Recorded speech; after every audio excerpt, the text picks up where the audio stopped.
നമസ്കാരം. പുതിയ വീഡിയോയിലേക്ക് എല്ലാവർക്കും സ്വാഗതം. എല്ലാവരുടെ സപ്പോർട്ട് പ്രതീക്ഷിച്ചുകൊണ്ട് നമുക്ക് വീഡിയോയിലേക്ക് പോകാം. ഇന്ന് നമുക്ക് പച്ചക്കായും മാങ്ങയും കൊണ്ട് ഒരു മീനില്ലാത്ത മീൻകറി തയ്യാറാക്കിയാലോ. അതിനായിട്ട് ഞാനിവിടെ ഒരു മാങ്ങയും ഒരു 6 ചെറിയ പച്ചക്കായും എടുത്തു വെച്ചിട്ടുണ്ട്. ഇത് നമുക്കൊന്ന് തൊലിയൊക്കെ കളഞ്ഞ് കഴുകി വൃത്തിയാക്കിക്കൊണ്ട് വരാം. ഇത് വേവിക്കുന്നതിന് വേണ്ടിയിട്ട് ഒരു പാത്രത്തിലേക്ക് മാറ്റിയിട്ടുണ്ട്. ഇതിന് വേണ്ടുന്ന അരപ്പ് തയ്യാറാക്കുന്നതിന് വേണ്ടി മിക്സിയുടെ ഒരു ജാർ എടുത്ത് വെച്ചിട്ടുണ്ട്. അതിലേക്ക് കുറച്ച് തേങ്ങാപ്പീര ഇട്ട് കൊടുക്കാം.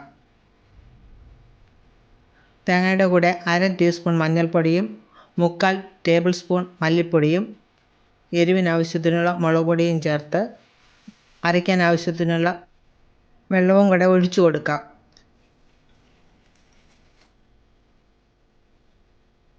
നമുക്കിതൊന്ന് അരച്ചെടുത്തുകൊണ്ട് വരാം. നമുക്ക് ഈ കറി വളരെ പെട്ടെന്ന് കുറച്ച് സാധനങ്ങൾ കൊണ്ട് തയ്യാറാക്കി എടുക്കാവുന്നതാണ്. അരപ്പ് നമുക്ക് എടുത്തു വച്ചിരിക്കുന്ന പാത്രത്തിലേക്ക് ഒഴിച്ചു കൊടുക്കാം. കറിക്ക് ആവശ്യത്തിനുള്ള വെള്ളം മിക്സിയുടെ ജാറിലേക്ക് ഒഴിച്ച് നമുക്കിതിലേക്ക് ഒഴിച്ചു കൊടുക്കാം. അരപ്പ് തയ്യാറാക്കിയപ്പോൾ ഞാൻ അതിനകത്ത് ഉള്ളി ചേർത്തില്ലായിരുന്നു. നമുക്ക് ഒരു 5-6 ഉള്ളി എടുത്ത് ചതച്ച് ഇതിനകത്ത് ചേർക്കാം. 2 പച്ചമുളകും 2 തണ്ട് കറിവേപ്പിലയും കൂടി ഇതിനകത്ത് ഇട്ട് കൊടുക്കാം. ഇതൊന്ന് ഇളക്കി യോജിപ്പിച്ചതിന് ശേഷം സ്റ്റൗ കത്തിച്ച് ഈ പാത്രം നമുക്ക് സ്റ്റൗവിലേക്ക് വെച്ച് കൊടുക്കാം. നമ്മളിതിൽ ഉപ്പ് ചേർത്തിട്ടില്ലായിരുന്നു. കുറച്ച് ഉപ്പ് ചേർത്ത് കൊടുക്കാം. എന്നിട്ട് നല്ലതുപോലെ ഒന്ന് ഇളക്കി യോജിപ്പിച്ച് കൊടുക്കണം.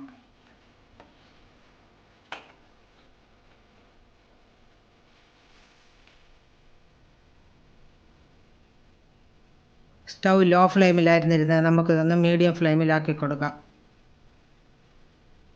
ഇതിന് ചെറുതായിട്ടൊന്ന് തിള വരുന്നിടം വരെ അടച്ചു വയ്ക്കേണ്ട. തിളച്ച് വരുമ്പോൾ നമുക്ക് അടച്ചു വെച്ച് കൊടുക്കാം.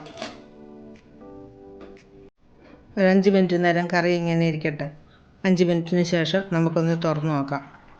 കറി നല്ലപോലെ തിളച്ചിട്ടുണ്ട്. കായും മാങ്ങയൊക്കെ വെന്തോന്ന് നോക്കിയിട്ട് നമുക്ക് ഉപ്പും പുളിയൊക്കെ പരുവാണെന്ന് നോക്കാം. ഈ കറി തയ്യാറാക്കാൻ അധികം വെന്തുടഞ്ഞു പോകാത്ത പച്ചക്കായ വേണം എടുക്കാൻ. കായ വെന്തു പോയാൽ കറിയുടെ ടേസ്റ്റ് മാറിപ്പോകും.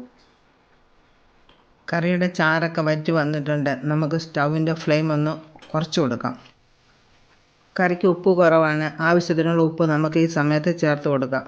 നല്ലതുപോലെ ഒന്ന് ഇളക്കി യോജിപ്പിച്ച് കൊടുക്കാം.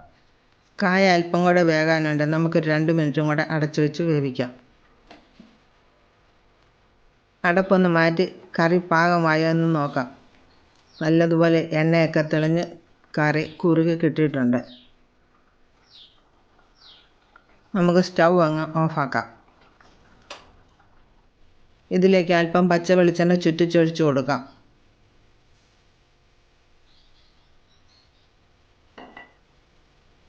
രണ്ട് തണ്ട് കറിവേപ്പിലയും കൂടെ ഇട്ടതിന് ശേഷം നമുക്ക് സ്റ്റൗവിൽ നിന്ന് കറി മാറ്റി വയ്ക്കാം. ഇതൊരു 5 മിനിറ്റ് നമുക്ക് അടച്ചു വയ്ക്കാം. നമുക്ക് ഈ പാത്രം ഒന്ന് തുറന്ന് നോക്കാം. വെളിച്ചെണ്ണയും കറിവേപ്പിലയും കൂടെ ആവിയിൽ വെന്തൊരു മണം ആരെയും കൊതിപ്പിച്ചു വന്ന് നമുക്കിതൊന്ന് നല്ലതുപോലെ ഇളക്കി യോജിപ്പിച്ച് കൊടുക്കാം. അങ്ങനെ നമ്മുടെ സ്വാദിഷ്ടമായ മുളകും മല്ലിയും തേങ്ങയും പച്ചയ്ക്ക് അരച്ച് വെച്ച മീനില്ലാത്ത മീൻ കറി തയ്യാറായിട്ടുണ്ട്. ഇത് മാത്രം മതി ചോറുണ്ണാനായിട്ട്.